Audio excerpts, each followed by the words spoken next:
Hello everyone, this is Lata Singh from Shraddha Smart Education.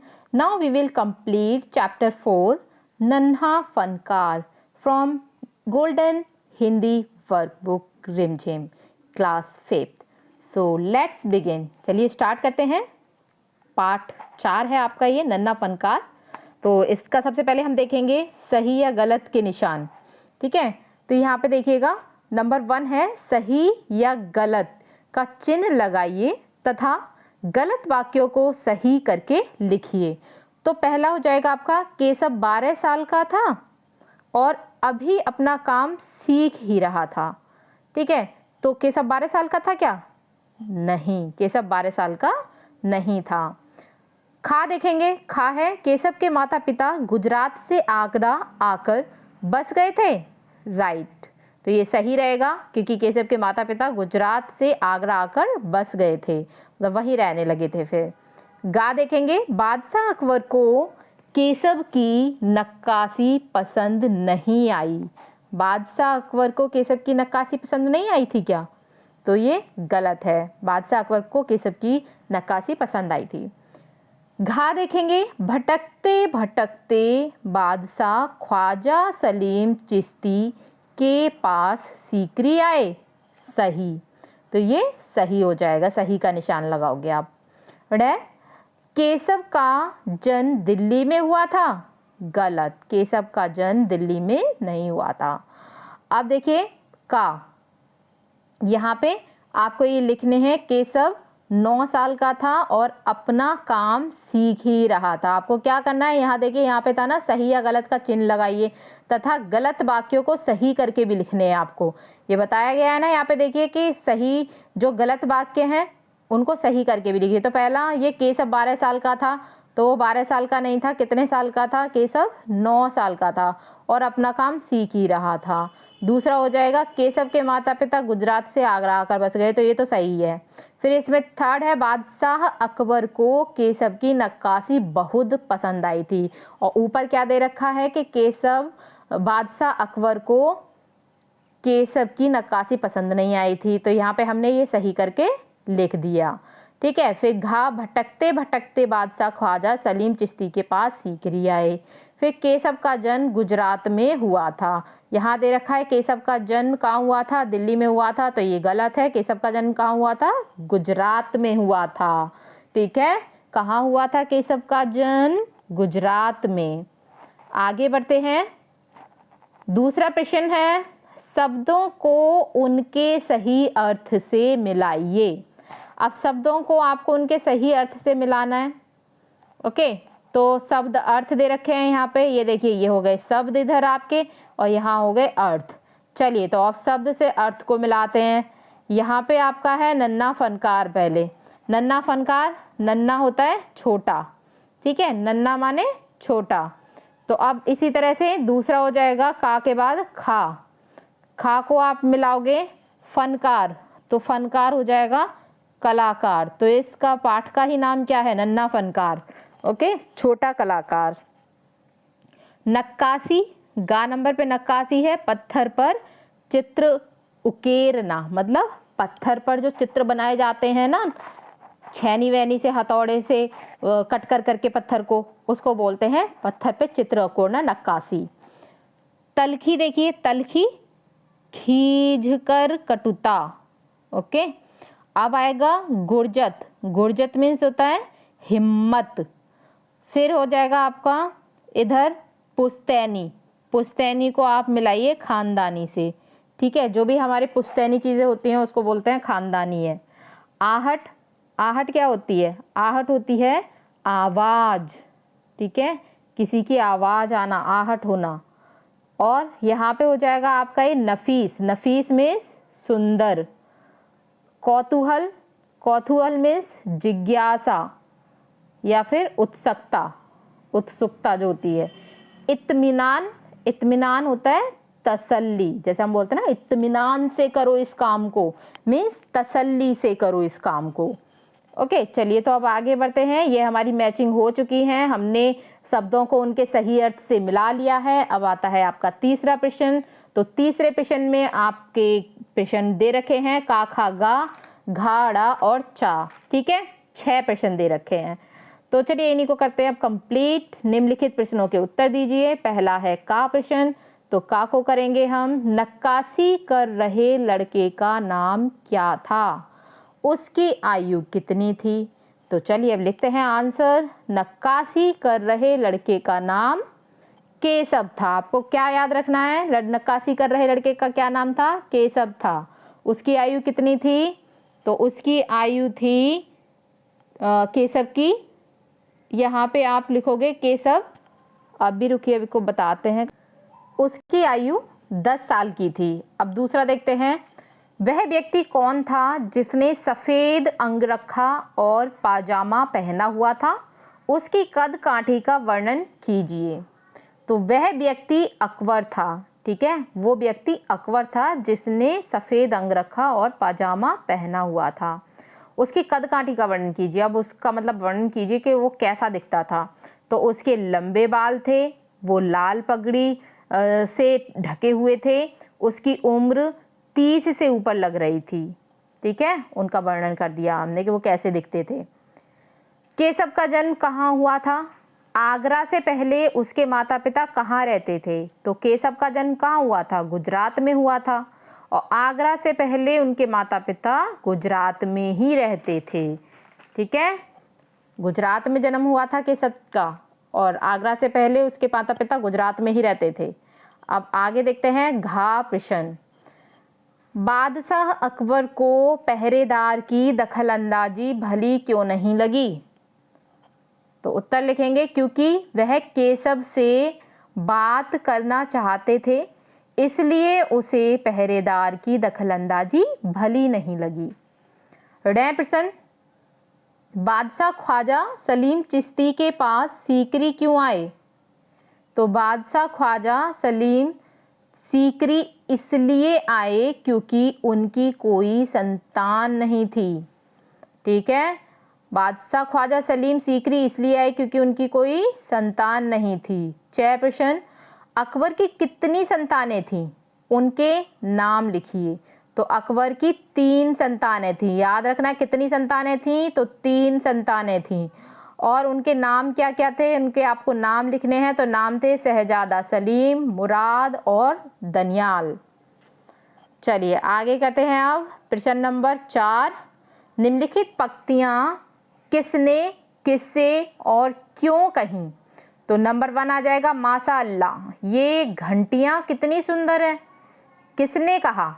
तो बादशाह अकबर ने कहा। किससे कहा? केशव से कहा।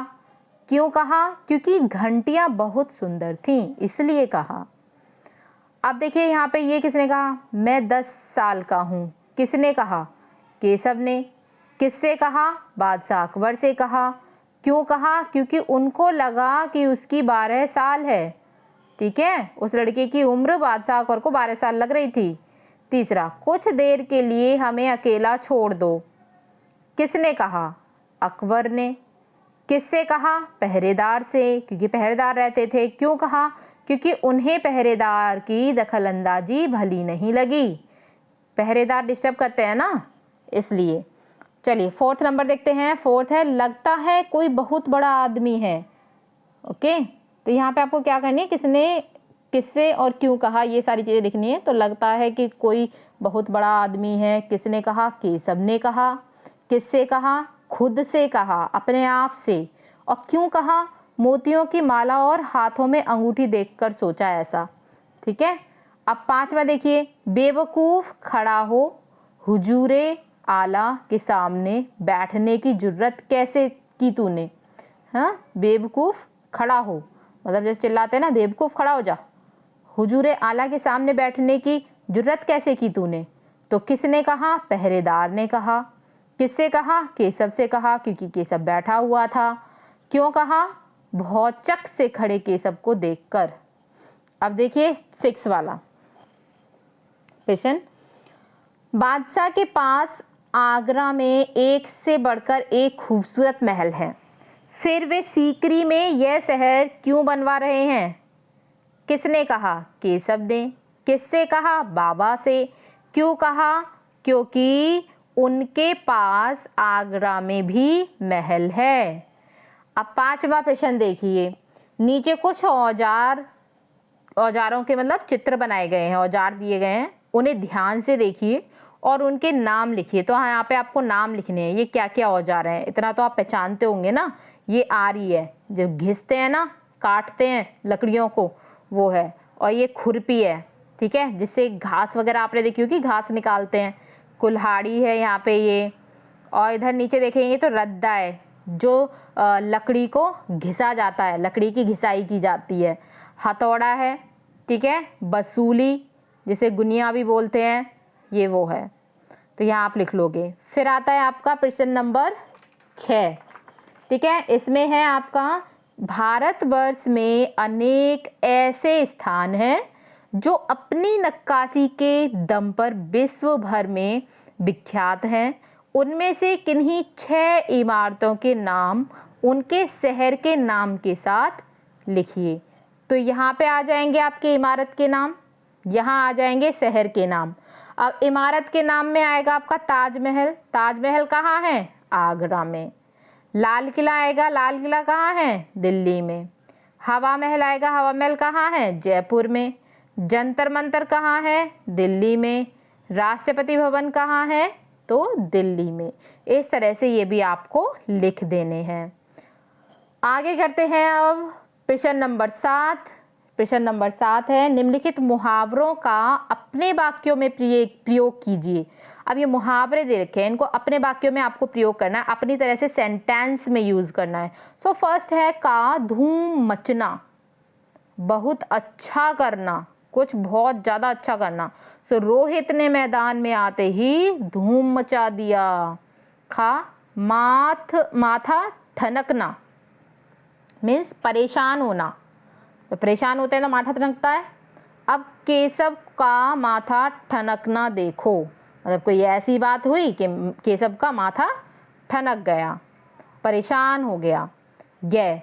त्योरियां चढ़ जाना, गुस्से में आ जाना। त्योरियां चढ़ने का मतलब क्या होता है? गुस्से में आ जाना। जब हम इसको यूज करेंगे इतने वाक्य में तो वो कैसे करेंगे? वे ये बात सुनकर त्योरियां चढ़ाने लगा, मतलब कोई ऐसी बात कही गई कि उसकी त्योरियां चढ़ गई, वो गुस्से में आ गया।